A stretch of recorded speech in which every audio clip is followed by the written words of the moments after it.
নমস্কার, বাংলা স্ফিয়ারে আপনাদের সকলকে স্বাগত জানাচ্ছি।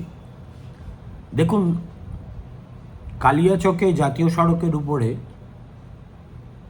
একটা অবরোধ হচ্ছে এবং সেই অবরোধের মধ্যমণি হয়ে একটা ভ্যানের উপর দাঁড়িয়ে জনৈক ভদ্রলোক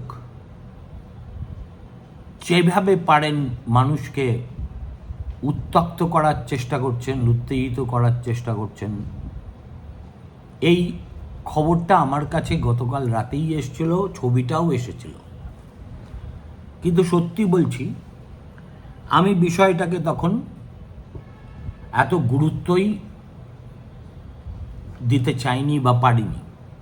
কেননা আমার মনে হয়েছিল এটা হয়তো মানুষের স্বতঃস্ফূর্ত ক্ষোভ, কিছুক্ষণের মধ্যেই পুলিশ আসবে, এসে নিয়ন্ত্রণে নিয়ে আসবে। ঘটনাটা যে দুপুর 3:30 থেকে হচ্ছে, কালিয়াচকের ব্লক অফিসে 7 জন বিচারককে অবরুদ্ধ করে রাখা হয়েছে, তারপর একই সঙ্গে জাতীয় সড়ক অবরোধ করে টানা 12 ঘন্টা কিছু লোক, কিছু নয় অসংখ্য মানুষ একেবারে কি ভাষায় বলবো, জনতা তখনও পর্যন্ত যে খুব উচ্ছৃঙ্খল ছিল তা নয়, কিন্তু সেই জনতার একাংশের চেহারা, যেভাবে মহিলাদের অত রাতে সামনে করে এনে বসিয়ে রাখা, এর মধ্যে কোথাও একটা there was a method in the madness. গোটা ঘটনাটা আপনাদের সকলের মতো এর ব্যাপ্তি, এর ভয়াবহতা, এর ইন্টেন্সিটি আমার কাছেও এটা উন্মোচিত হয়েছে আজ সকালে। তারপর অভ্যেসবশত আমি সুপ্রিম কোর্টে সকাল থেকে কি হয় সেগুলো দেখার চেষ্টা করি। 1 নম্বর কোর্টে লিঙ্কে আঙুল টিপতেই দেখলাম মালদহের সেই ঘটনা নিয়ে ভয়ঙ্কর উত্তেজিত প্রধান বিচারপতি একটা কড়া অর্ডার ডিকটেট করছেন। এই যে ভদ্রলোকের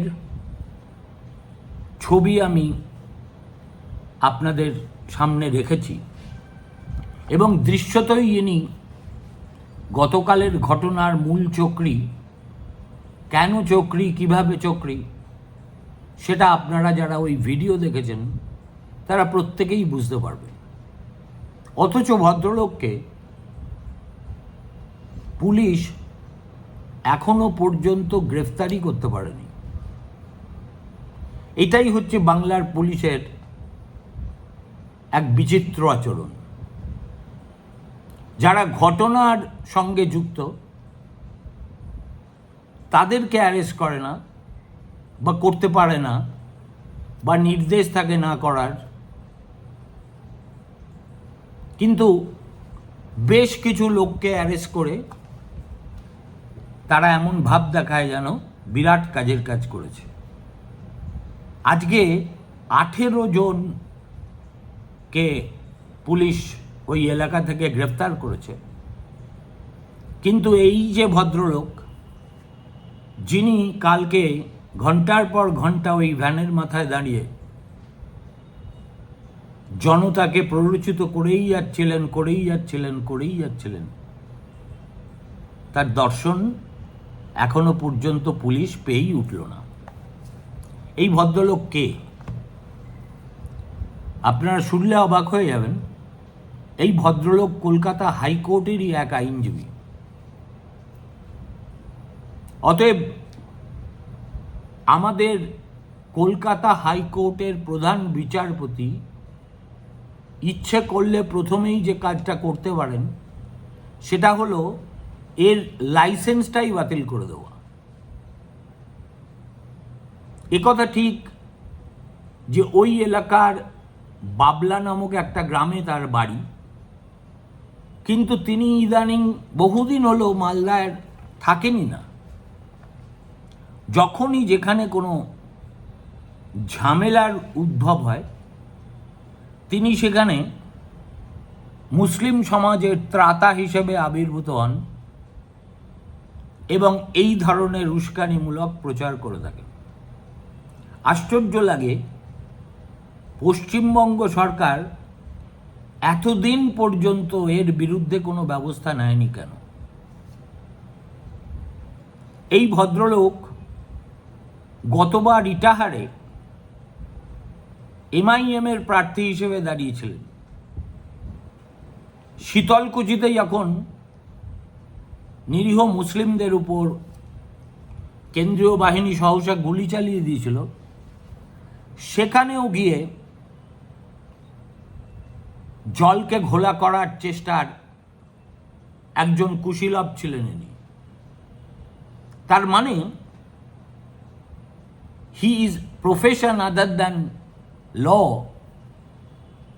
ইজ ক্লিয়ারলি ইনস্টিগেশন। এবং ধর্মের নামে আল্লাহর কসম খেয়ে সারাক্ষণ যদি রমজান করে উঠেছি, পবিত্র রমজানের কথা মনে করিয়ে দিয়ে গরিব গুরব মুসলমানদের ক্ষিপ্ত করা হয়, তাহলে তো একে ইমিডিয়েটলি ইউএপিএতে গ্রেফতার করে অন্তত 10 বছরের জন্য তিহারে ঢুকিয়ে দেওয়া উচিত। জানি না আদৌ সেটা হবে কিনা, হলেও কবে কিভাবে হবে ইত্যাদি। দেখুন, ওই ছবিটার পাশাপাশি আরেকটা অডিও ক্লিপ আজকে ভাইরাল হয়েছে। ওই যা 7 জন বিচারক, তার মধ্যে 3 জন ছিলেন মহিলা, এবং তাদের মধ্যে একজন বোঝাই যাচ্ছে তিনি রেকর্ড করছিলেন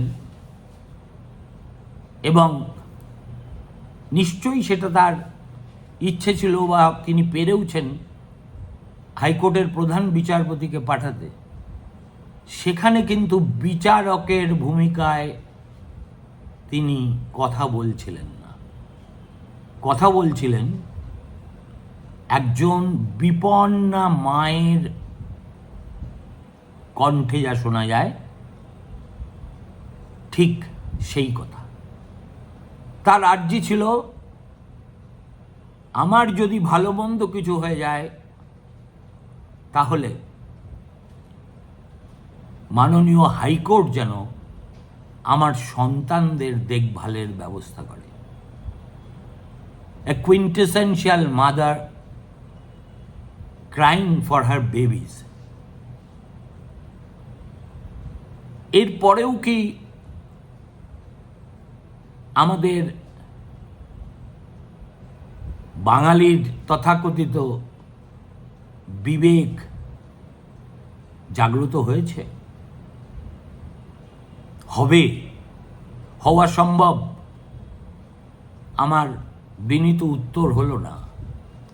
কেননা কাল রাতে ওই ঘটনা ঘটে যাবার পরেও আজকে সারা মালদা জুড়ে মানিকচক, ইংলিশ বাজার, বিএসএফ ক্যাম্পের সামনে অন্তত 10-12টা জায়গায়,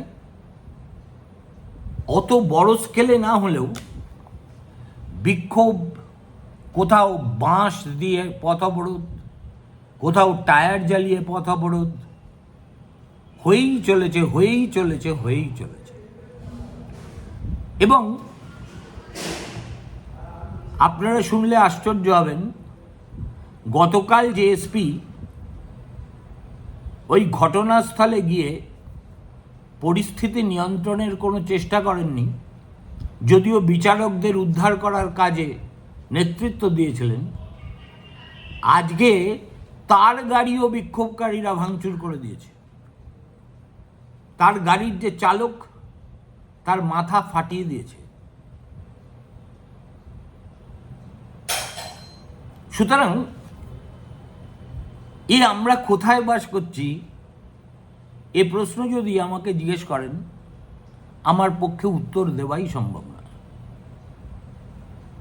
আমি আজকে সকাল থেকে একদিকে সুপ্রিম কোর্ট, অন্যদিকে আমার যারা পরিচিত লোকজন আছে তাদের কাছ থেকে জানার চেষ্টা করছিলাম যে এত বড় সংগঠিত একটা বিক্ষোভ তো এমনি এমনি হয়নি,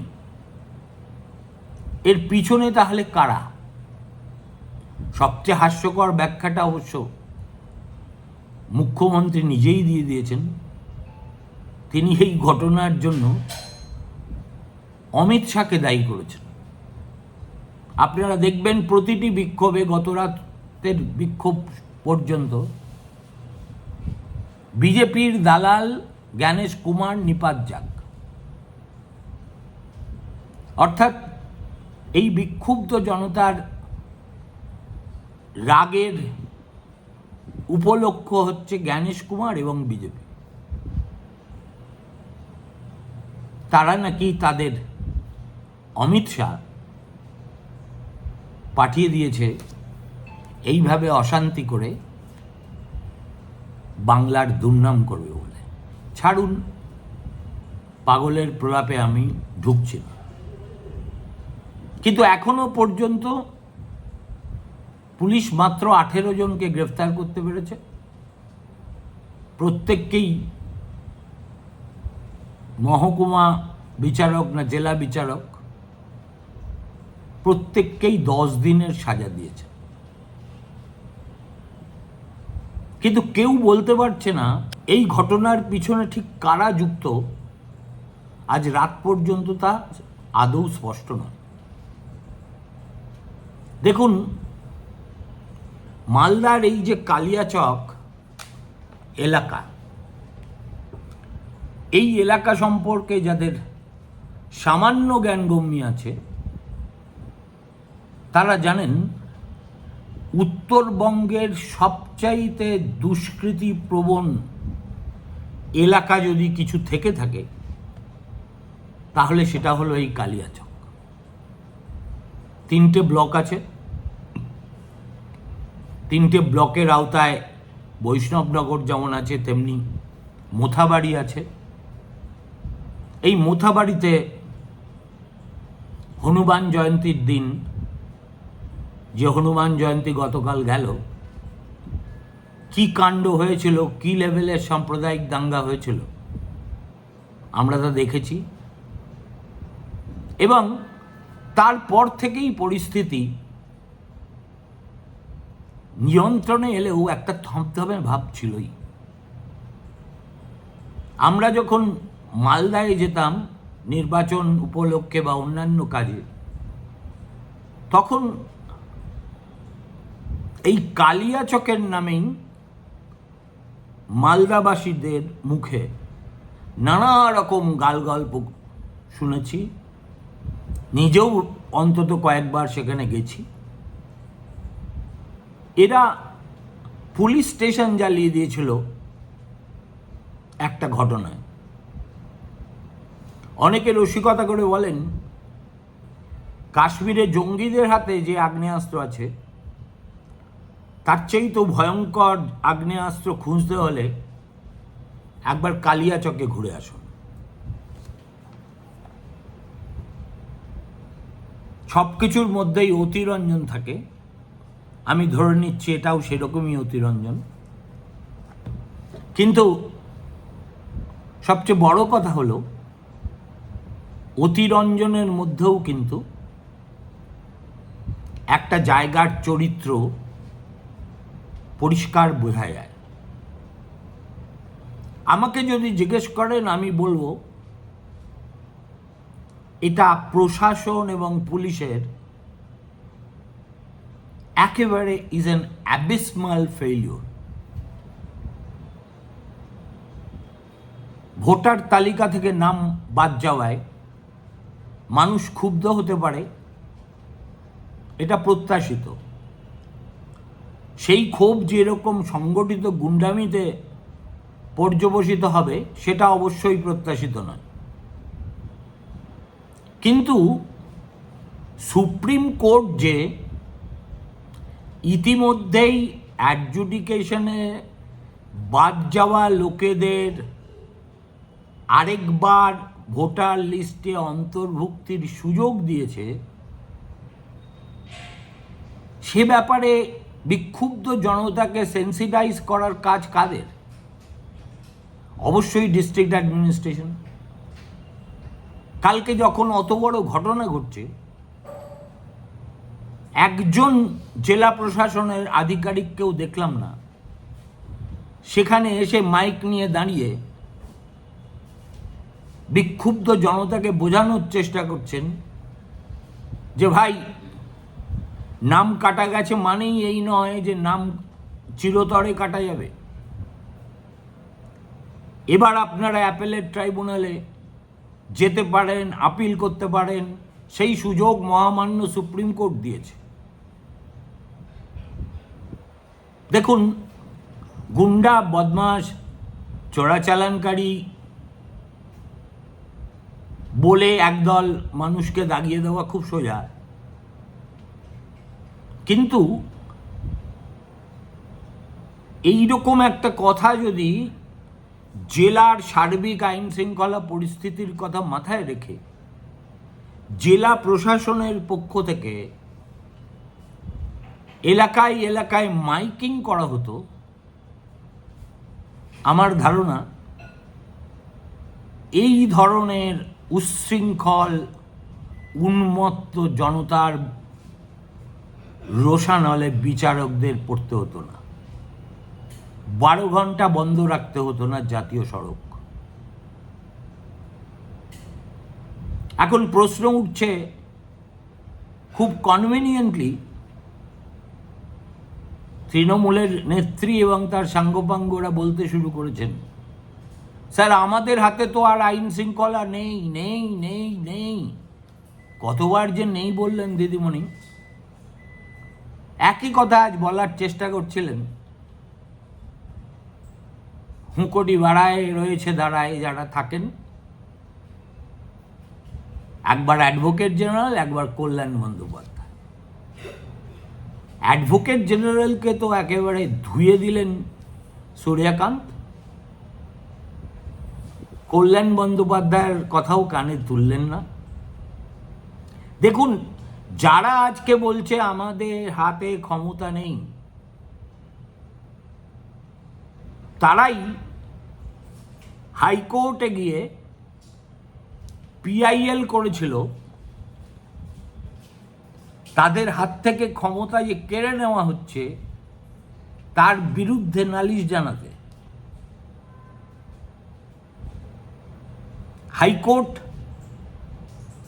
সেই পিআইএল নস্যাৎ করে দেওয়ার পরে এখন যেহেতু দুর্জনের কোনো ছলের অভাব হয় না, অতএব তারা বলছেন আমাদের হাতে নেই, আমাদের হাতে নেই, আমাদের হাতে নেই।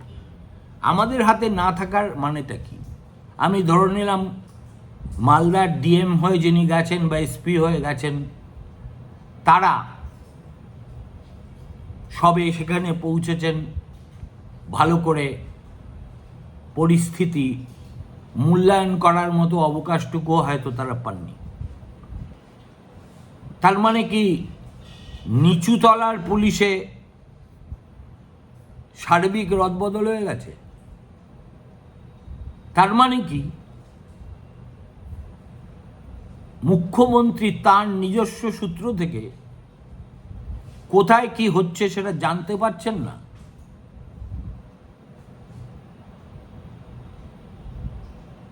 অতএব উপরতলায় কয়েকটা মুখের বদল যে নিচুতলার উপরে এখনো সেভাবে প্রভাব ফেলেনি, মালদার ঘটনা সেটা সবচাইতে রূঢ়ভাবে বেআব্রু করে দিয়েছে।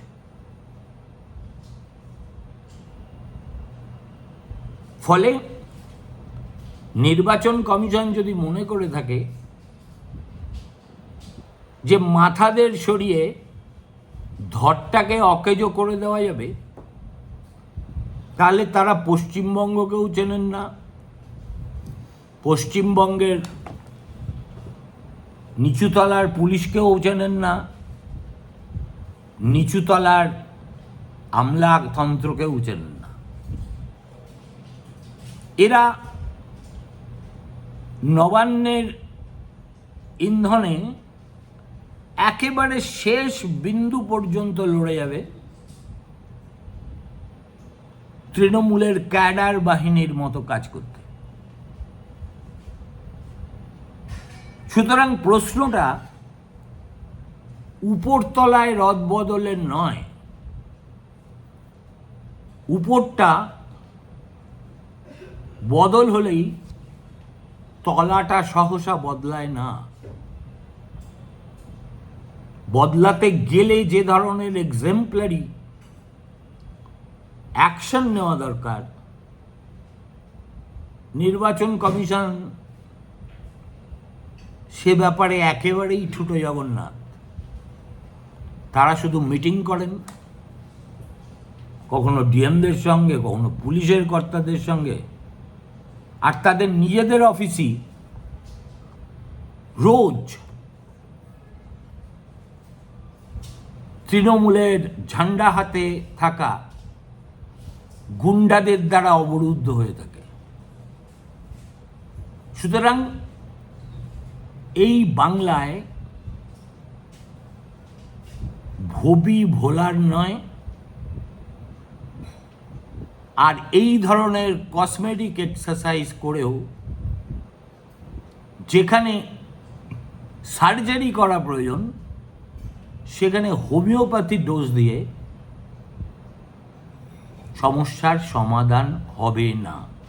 নমস্কার, ফিরে আসছি 9:30।